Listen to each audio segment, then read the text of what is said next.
With more lands being made available in Guyana for mining and the sustainable exploitation of a range of natural resources, ensuring these initiatives do not adversely affect Guyanese, particularly those who live within close proximity of these operations, is pivotal. This week on El Dorado Shines, you will learn more about the Amerindian Act 2006, A Simple Guide, which was launched on November 13 at the closing ceremony for the Justice Institute's Amerindian Capacity Building Project. The guide explains in detail and simple terms what rights and responsibilities Amerindians have and puts the indigenous people in a better position to use the Amerindian Act of 2006. The Amerindian Act in draft went through many versions and took about 3 years, and we have to give credit to Minister Carolyn Rodriguez-Burkett for having piloted this and dedicated years of study and preparation, and working with Ms. Janke too, who worked with her in bringing that act forward. But it too, in its actual birth, in its actual draft, and in its actual revisions, many revisions, went through layers and layers of consultations and meetings in communities across Guyana where Amerindian villages are. In addition to that, meeting other sectors that would have an interest and concern in relation to Amerindian land rights. The Cabinet was very much involved in terms of the various policy directions that had to be taken. When the bill did come to Parliament, it was then sent to a parliamentary select committee, and there it took another period of time to go through further hearings and people to come forward and to make changes. And the day in which the Amerindian Act was passed was also an extraordinarily historic day, not only because of the fact that the Amerindian Act was being debated and would eventually be passed that day, but also in terms of the debate itself, the views that were expressed, and most of all, Minister Carolyn Rodriguez has been the only member of Parliament in the last 22 years that has been able to speak on the floor, other than the Minister of Finance, who does that once a year, where he's allowed to not be restricted with time. Minister Carolyn Rodriguez-Burkett was able to speak for several hours uninterrupted to bring the bill to the floor. Having passed the Act, however, the challenge then is implementing it. And one of the important things of human rights and people being able to exercise their rights is that they must know what their rights are. They must know what their constitution says. They must know what the laws say. And as politicians sometimes, as I said in the beginning, that we take it for granted that a bill has been passed, it's been publicized, therefore everybody knows about it. And that's a fallacy. It's an extraordinary fallacy that politicians always seem to ignore. And so when the Act came in and communities started looking at how to implement it, it was clear that there was a lack of knowledge or clarity on how to actually procedurally deal with putting in your applications, in making your representation.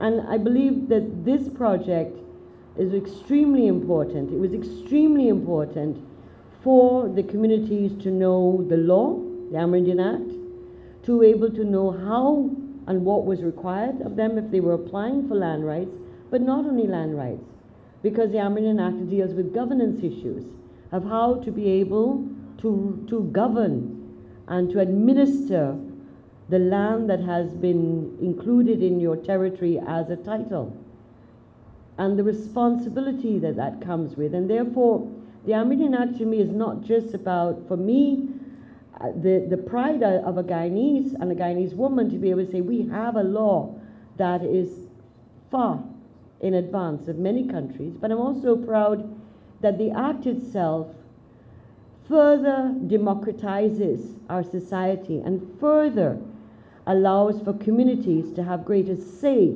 in how they govern, how they manage their communities, their resources that are available to them. Coming to this level of development has been a long process, coming out of previous documentation that we may consider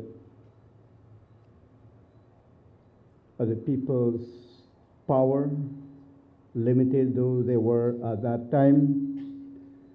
And then there was another development in 1976, leading up to 2006, another document that we now consider to be the Amerindian Act. We are so proud. While it has been the work of the people themselves after extensive consultations that took us months and years, putting words into legal terms has been a challenge to our people. Therefore, the document, the Amerindian Act of 2006, is available, that provides security to our people, the indigenous peoples. There was a request coming from the cross-section of Amerindian communities that this document needs to be simplified. There has been a request for visits to be done by lawyer Melinda Junkie to explain certain things. There were requests, and now the project has come to a conclusion. But I'm quite certain having two documents in our possession now could be used that's very simple in language for people to actually follow up and improve on their knowledge of what they have done, placed in legal language that we now consider to be one,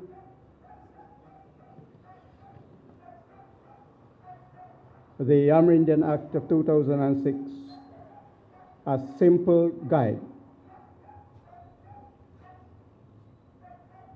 This book is now available for any community to acquire, that they can now translate the legal terms in the Amerindian Act of 2006 using this guide.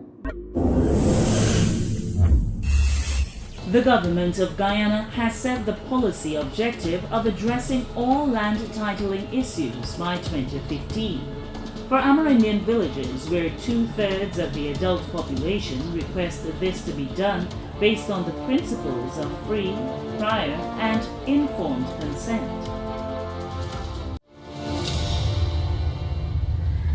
Before Amerindian land rights were a complex and complicated issue in the 8th Parliament, the Amerindian Act was passed, allowing for a simpler method to claim land and to govern all the Amerindian communities as it relates to mining. Tushau's responsibilities and interventions by the Ministry of Amerindian Affairs, as Melinda Junkie of the Justice Institute explained, a miner can currently obtain permission to mine on state land. The land belongs to the state. The state has the right to say yes to the mining if they want to. The land belongs to the state has the right to say yes to the mining if they want to. And if an Amerindian community is living on that state land, they already have remedies. There are things that they can do under the Mining Act, there are things that they can do under the Environmental Protection Act. The Amerindian Act doesn't kick in at this stage. However, if the community then gets title to that state land, they have to respect the rights of the miner who was there before, who's already got permission from the state.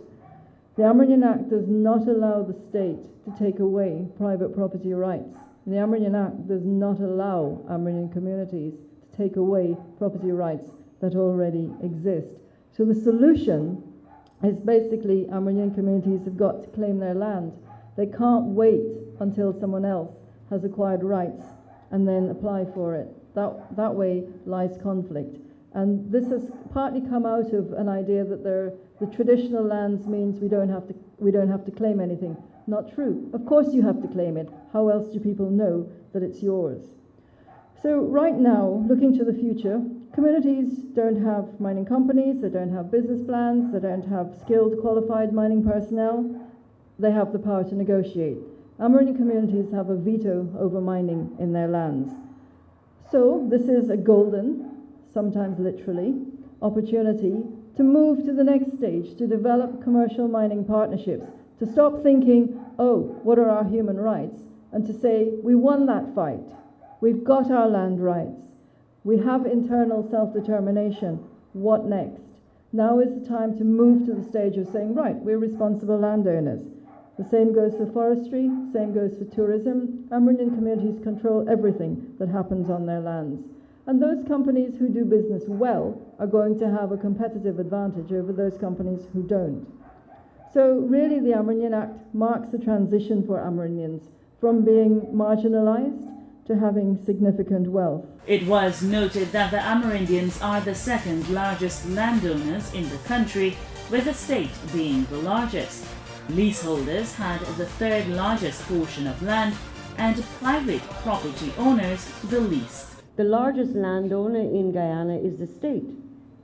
It's the state. Unlike in some of our Latin American neighboring countries where you have large landowners who are private people, Guyana, the state is the largest landowner. The second largest group, if we want to call it, of landowners are the indigenous people of our country. The third largest group are those who have leased land or freehold land. And then, of course, the smallest group are those who have private property, private title. This is a very unique situation in that sense. Unlike the old Act, the new Amerindian Act includes a process for the granting of land. For instance, a community can apply for land once they can prove that they have been living there for at least 25 years, and the minister must commence an investigation and make a decision within 6 months.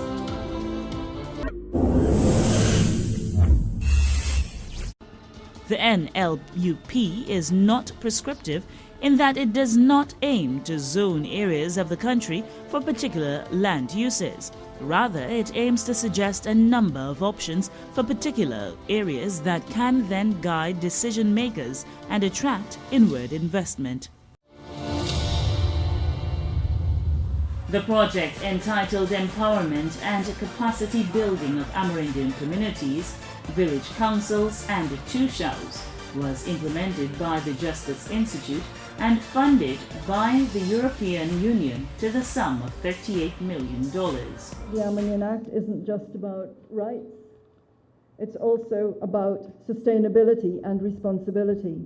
An Amerindian Village Council has to act in the best interests of the community. Those are our future Tushaus. That means taking into account the needs of the children, the needs of future generations, as well as the needs of the adults, the present generation. The Justice Institute also teaches Tushaus, village councillors and community residents their responsibilities under the Amerindian Act. Once they get their land title, they are responsible for what happens with the land and for protecting the land for future generations. Know your rights, use the rights, and enjoy the rights granted to you by the state. The honor is mine. To the Justice Institute, the European Union, and those friendly people, to say thanks to your cooperation and understanding that our people can now enjoy a legal possession, property of their lands, and the way forward that they can use these guides, that they will not err in interpreting the Amerindian Act of 2006. This act actually equalizes and demands that the democratic rights of the Amerindian people are enshrined and they're recognized, but it also puts on them a responsibility and duty to be able to effectively manage their communities in the interest of all the members and residents of that community. The project, therefore, I believe, with the breadth of it and the fact that it was able to go to communities and train people in the communities, Tushaus, counselors, and so forth, means that we were putting power into the community's hands so they could effectively do what was required under the Act. One of the unique things of this Act, obviously, and where we do as a country in trying to make representation when we have to go before the UN or the OAS, is to explain that this act does not deal with ancestral rights. It deals with communities who have lived there for a long time, but in our act, a community just has to show that they have lived there for 25 years. And therefore, the process of land rights is not a finite one in Guyana. It could go on into the next millennium, because as long as a community is being created and they're 25 years old and they have 150 residents, children and adults, within the 5 years that they've applied, then they're eligible for consideration to getting their title. This is absolutely revolutionary in terms of indigenous peoples' land rights in any part of the world. The Amerindian Act supports the need for the communities to use their natural resources in a way that lends support to the concept of sustainability. Impact assessments are completed in accordance with the Environmental Protection Act. The Amerindian Act of 2006 provides for the recognition and protection of the collective rights of Amerindian villages and communities, the granting of land to Amerindian villages and communities, and the promotion of good governance within Amerindian villages and communities. Guyana's Low Carbon Development Strategy, LCDS, emphasizes the importance of protecting indigenous land rights and opening windows of opportunities for Amerindians, especially those who depend on forest resources as a means of livelihood. The Amerindian Act 2006 has completely changed the situation of Amerindian communities. It affects everybody who has anything to do with Amerindian people or Amerindian land or resources on Amerindian land. And we are working with communities to find ways to ensure that those engagements are constructive, that they're positive. You know, it's the job of lawyers to find solutions. It's not really the job of lawyers to say, oh, great, there's a conflict, let me run to court. We're supposed to be problem solvers. The Amerindian Act, as Shara mentioned, went through 3 years of consultation, tremendous amount of work in the Select Committee, and every single word in it has been agreed by a group, by cross-party cooperation. And that's, I think, also unique. So it gives the Act significant legitimacy over and above being part of national law. I want to recognize the work that Melinda Janke and the Justice Institute has done on this project. I know that they're very competent. I know that Melinda personally is absolutely dedicated to the communities and ensuring that they are justly treated and also justly represented. But just as important, she, like I, both believe that people have to be empowered by knowledge, by skills, to be able to represent themselves well and to put their cases well, whether it is to the government, whether it's to a mining company, whether it's to a ministry, or whatever it is, that all communities, and this is not particular to Amerindian communities, because wherever you go in Guyana, you see we have elected officials at the local government level, but the community, the people themselves, are not au fait. They're not as educated as they should be onto the laws that govern their communities. And therefore, I think this is an important step, and I congratulate both the EU and the Justice Institute, and I look forward in particular with the National Two-Shows Council, because I think there are representatives here from the Two-Shows Council, that we're able to work together in tandem with government to ensure that we are able to implement the Amerindian Act efficiently, effectively, with the best interests of our people. The ceremony was held at the EU ambassador's residence and saw special attendees, including Natural Resources and Environment Minister Robert Bussaud.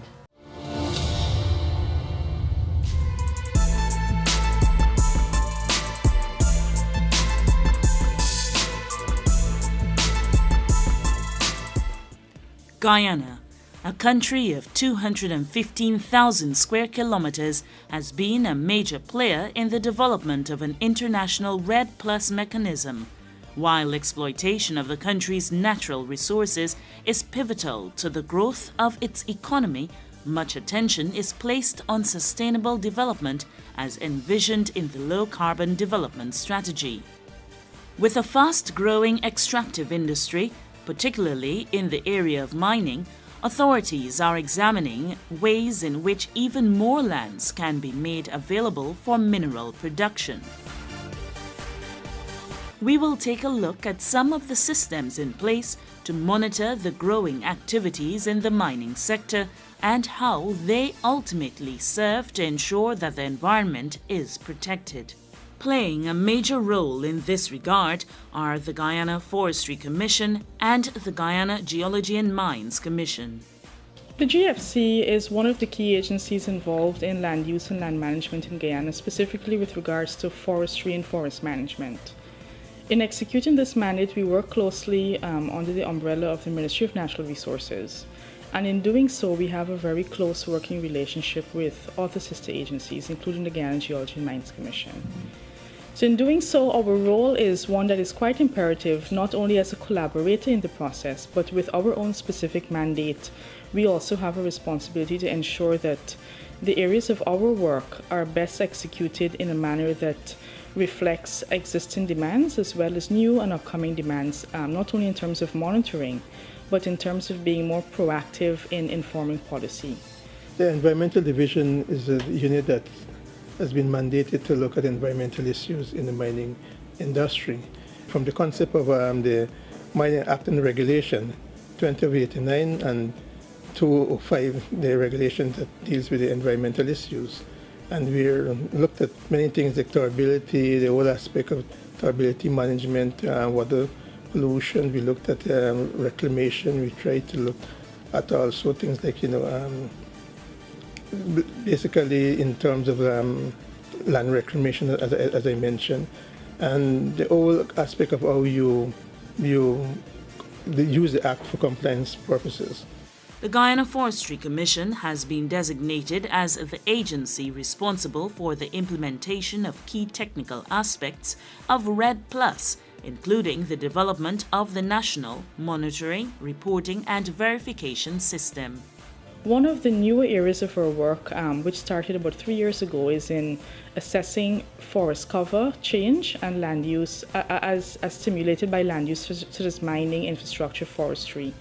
And we've been able to create a program of work called the Monitoring, Reporting and Verification System that allows for both proactive and reactive type of monitoring of forest cover and activities that impact on forest cover. What we have to date is a program that allows for us to not only know how much forest we have at the beginning of every period. Throughout the year, we would have activities of forestry and mining being executed.